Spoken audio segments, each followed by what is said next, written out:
Olá, boa tarde, meus amigos. Hoje tenho aqui uma pessoa muito especial. E porquê que eu pedi ao Filipe, e o Francisco também pediu, para falar um bocadinho sobre o autismo? E o Filipe encara esta especialidade do filho dele de uma forma muito positiva.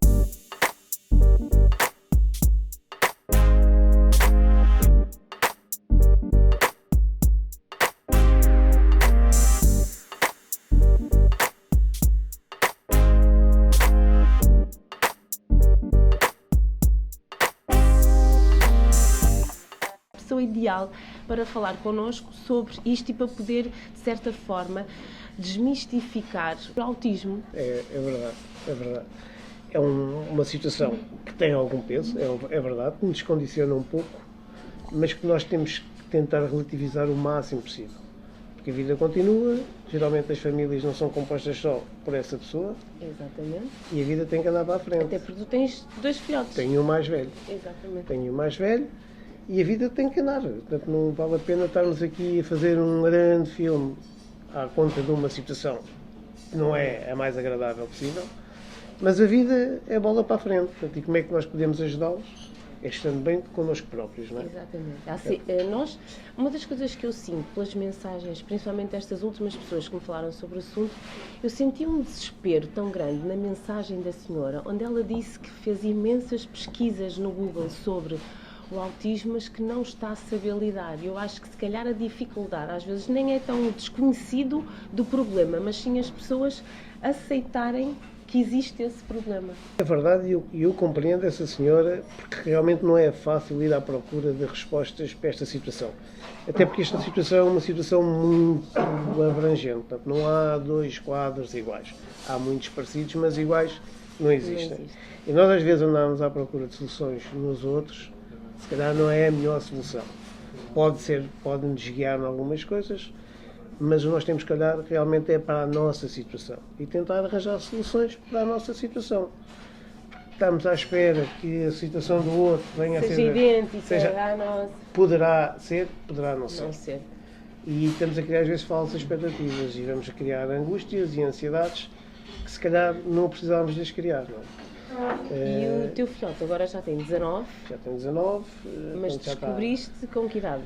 À volta dos 2 anos. 2 anos. À volta dos 2 anos. E nesse longo caminho, que dos 2 aos 19 já são alguns aninhos, o que é que tu achas que realmente possas dizer, olha, isto mudou completamente a minha vida? Ou aquilo que tu achas que não é assim tão grave? Eu já percebi também que ele tem uma particularidade que eu acho maravilhoso, ou seja, ele dá o peso que o problema merece, que é assim que nós deveríamos fazer as coisas, e eu acho que isto é fundamental, e daí também querer que o Filipe fosse o porta-voz deste testemunho, porque aqui não há nada para depressões. Nós, com este testemunho, vamos tentar que quem tem este problema em casa, que o veja de uma forma mais positiva. Temos que fazer aqui uma ressalva, que é o feitio de cada um de nós, que é muito importante. Todos nós temos a nossa personalidade e todos nós temos uma forma diferente de encarar a adversidade. Eu, no meu caso, quando falo da minha família, né? No meu agregado familiar, que somos 4, sempre encaramos isto com alguma relatividade. Portanto, é um problema, mas nós temos que criar soluções, não é problemas. O problema já cá está. Portanto, agora o que é que eu posso fazer para minimizar esse problema? Criar autonomias, no caso, para o Duarte, não é? Eu quero é que ele crie o máximo de autonomias possíveis para, numa vida adulta, ser o mais independente possível. Portanto, não vale a pena estar aqui a saber se é muito autista, se é pouco autista. O Duarte, felizmente, tem uma característica que muitas crianças destas não têm e que ajuda bastante, que ele é comunicativo. Ele comunica. Comunicativo, e disseste uma coisa que eu própria quer dizer. Quando ele me disse, ele fala inglês, italiano, francês ele não gosta, não é? Não. Espanhol e português. Eu já conheci pessoas com autismo que nem sequer falavam. Sim, muitos não comunicam e isso é uma barreira muito grande e muito angustiante para quem lida com esse tipo de... Inclusivamente para a criança, ou o adulto, ou o adolescente que tem essa patologia, porque eu creio que eles também percebem que há essa dificuldade de comunicação.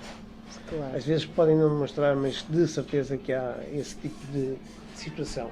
Neste caso, essa situação não existe e minimiza muitas coisas.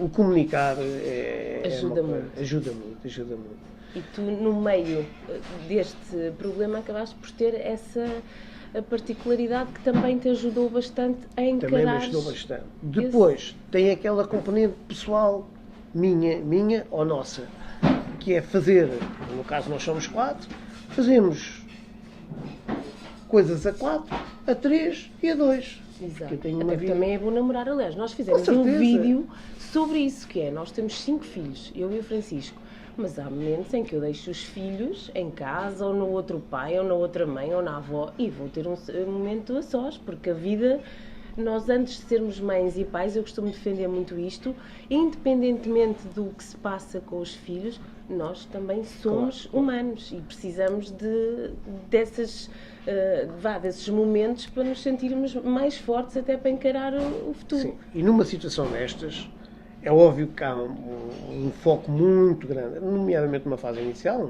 naquela descoberta, na criança, agora já adulto, numa fase inicial, há uma atenção muito redobrada sobre ele, até porque ele tem alguma dependência nossa, mas nós nunca podemos desligar-nos de nós próprios, da nossa vida profissional, do nosso círculo de amigos, fazer as coisas como fazíamos antes. É óbvio que pode haver uma nuance ou outra,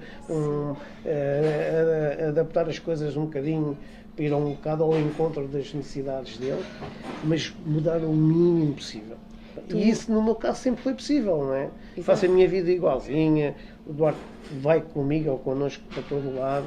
Agora, há alguns sítios que eu às vezes preciso ir sozinho, vou sozinho, faço a minha vida de ir ao futebol com o mais velho, ele não liga muito a essa parte, mas nós ligamos e vamos, quer dizer, nada condicionou muito a minha vida. E às vezes nem levas nenhum nem outro, porque és namorar. Sim, às vezes vou, e neste fim de semana aconteceu isso, fomos só os dois, quer dizer, com mais uns amigos, mas não houve a malta mais nova, foi só graúdos. Então tu não és de todo a favor daquelas situações que ainda há pouco falávamos no almoço, em que existem pais e mães que se despedem dos empregos a achar que o facto de estarem ali 24 horas... Não sou nada a favor dessas situações, compreendo, porque realmente pode haver situações muito angustiantes, mas eu não posso garantir, não tenho essa experiência, nem esses dados, nem sei se existirão, mas não vai acrescentar nada. Vai acrescentar, sim, haver um fosso muito maior, um quadro quase depressivo.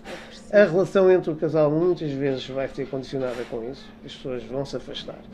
E porque depois a verdade é uma, por exemplo, tu e a tua esposa têm a forma de ver muito igual nesta situação, mas poderia ser a tua esposa uma mulher se calhar mais depressiva e levar isto como uma tragédia, o que é que aconteceu, e vocês até chocarem, que se calhar é o que acontece a maior parte. Às vezes acontece, muitas vezes. Se as pessoas estiverem ali 24 horas a viver aquela situação, por vezes não adianta, porque não há volta a dar, não é? A situação está lá, está instalada. O que é que podemos fazer para minimizá-la? Muitas vezes é seguir a nossa vida, independente, autónoma. Cada um tem o seu trabalho. É óbvio que temos sempre ali aquele denominador comum que está na nossa cabeça 24 horas por dia, mas a nossa vida continua, a nossa e a deles. Quer dizer, eu para ajudar ele eu tenho que estar bem. Se não estiver bem, não o vou ajudar, de certeza. Exatamente. Portanto, isso aí é logo o princípio quase do fim. Portanto, mantemos a nossa vida o mais normal possível. É óbvio que no meu caso, isso não é muito difícil acontecer, porque o Duarte é muito autónomo, não é? E pronto, e condiciona um pouco a minha vida. Já está com 19, mas nos primeiros anos, quando tu descobriste, apesar de agora falares com muita naturalidade sobre o assunto, quando vocês começaram a entender, foi na fala, em que houve um atraso na fala, aí tu mantinhas a mesma postura de agora, ou reconheces que houve ali o que é isto? Como é que eu... Não, a minha postura em relação à patologia sempre foi muito idêntica. Foi tentar minimizar ao máximo a patologia. Não sabia o que é que ia agora é muito falado, mas há uns anos atrás ainda era mesmo. Não era, estavam a ser quase incrementadas em Portugal algumas metodologias de ensino, mas tirando essa parte, focando mais só mesmo no Duarte, eu não sabia o que é que ia acontecer, não sabia bem o que era o autismo, apesar de eu nunca me preocupar muito, provavelmente, com com o que era. O que é que vamos fazer para que isto não nos afete? É um bocadinho isso. E o que é que eu vou fazer? Essencialmente para proporcionar, no caso ao Duarte, o máximo de qualidade de vida possível para ele. Estava muito mais focado aí nele do que em mim, não é? Exato. Se calhar deixei um bocadinho por secundário a minha parte pessoal e foquei-me mais no Duarte. E que há muitas pessoas, eu tenho esta opinião, mas também é a minha opinião que vale o que vale. Eu acho que há muitas pessoas que acabam por ter o medo de como é que eu vou explicar às outras pessoas, sejam os amigos, sejam os familiares, que existe este problema. Eu acho que as pessoas às vezes focam muito nelas próprias e se calhar menos propriamente. É uma fase de adaptação, eu acho. Há ali uma fase também, se calhar muitas vezes, da vergonha, não é? Exato, e que no fundo não podemos julgar porque assim, nós somos todos diferentes. Mas a verdade é que se calhar isso às vezes até acaba por atrasar um bocado o processo. Situação. Os apoios são muito poucos e caros e a componente socioeconómica varia muito de pessoas para pessoas, não é? Tu tens a felicidade. Eu tenho essa felicidade de ter podido proporcionar ao Duarte muitas terapias. Tu falaste uma terapia super curiosa com os cavalos. Os cavalos, hipoterapia, que ele faz quase desde sempre, com resultados brilhantes, que ele adora. Mas pronto, mas isso tudo tem custos, não é? Tudo tem custos, exato. Tudo tem custos. Felizmente, no meu caso, foi mais um custo, mas que lhe pude proporcionar e que se mantém até hoje. Mas não há apoios nenhuns, ou muito poucos apoios. E isso, muitas vezes, eu acredito que seja também um fator para as famílias muito condicionante.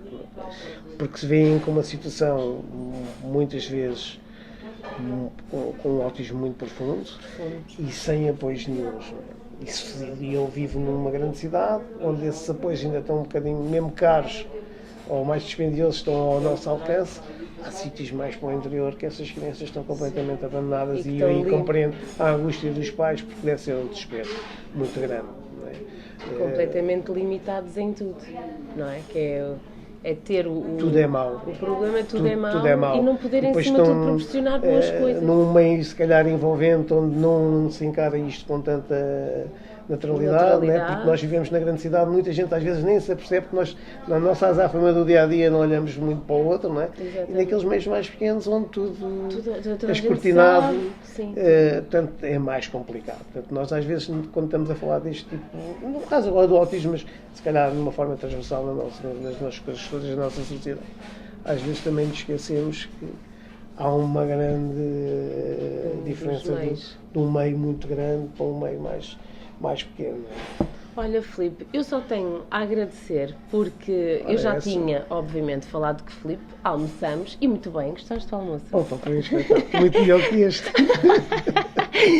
O almoço foi maravilhoso, obviamente que eu também sou uma curiosa e que também tenho filhos, não é? E todos eles, tenho três neste caso, um ainda com 4 meses, um com 2, depois temos o Salvador com 3 e obviamente que eu como mãe também vou uma sanguessuga, passei o almoço todo a fazer perguntas e que achei curioso exatamente esta forma de estar e de pensar, que é isso que nós também queremos passar para vocês. Espero que tenham gostado e levem acima de tudo a vida de uma forma positiva, porque o que interessa realmente é a superação e o amor que existe entre os pais e os filhos. Certo? Concordas? É verdade, isso mesmo. Então vá, um beijinho enorme para vocês e até ao próximo tema.